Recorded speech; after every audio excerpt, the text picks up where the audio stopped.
Hello. My name is Pat, and I am here to tell you about world history. Patrician.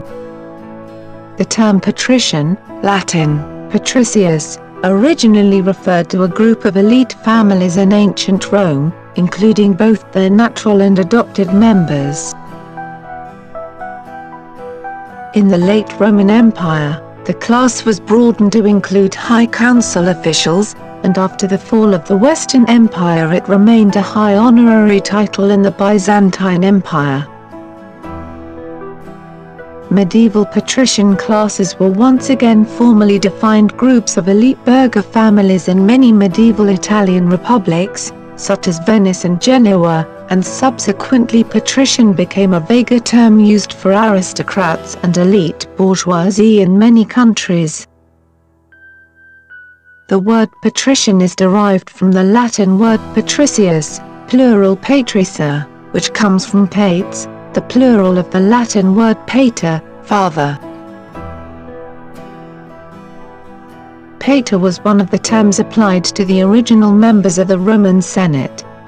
The word comes down in English as patrician from the Middle English patrician, from the Old French patrician. In modern English, the word patrician is generally used to denote a member of the upper class, often with connotations of inherited wealth, elitism, and a sense of noblesse oblige.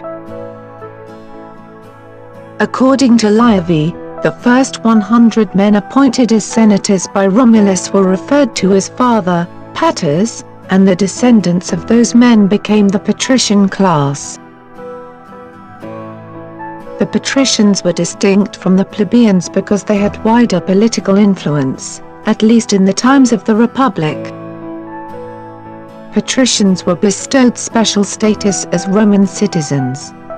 They were better represented in the Roman assemblies. The Comitia Centuriata, the main legislative body, was divided into 193 voting centuriae, centuries. The first two houses, which consisted largely of patricians, together had 98 centuriae, a number which was enough to obtain a majority, despite the fact that they were fewer in number.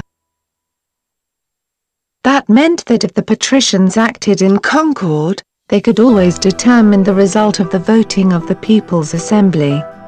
So, although it was not forbidden for plebeians to hold magistracies, the patricians dominated the political scene for centuries. The distinction between patricians and plebeians in ancient Rome was based purely on birth. Although modern writers often portray patricians as rich and powerful families who managed to secure power over the less fortunate plebeian families, most historians argue that this is an oversimplification. As civil rights for plebeians increased during the Middle and Late Roman Republic, many plebeian families had attained wealth and power while some traditionally patrician families had fallen into poverty and obscurity.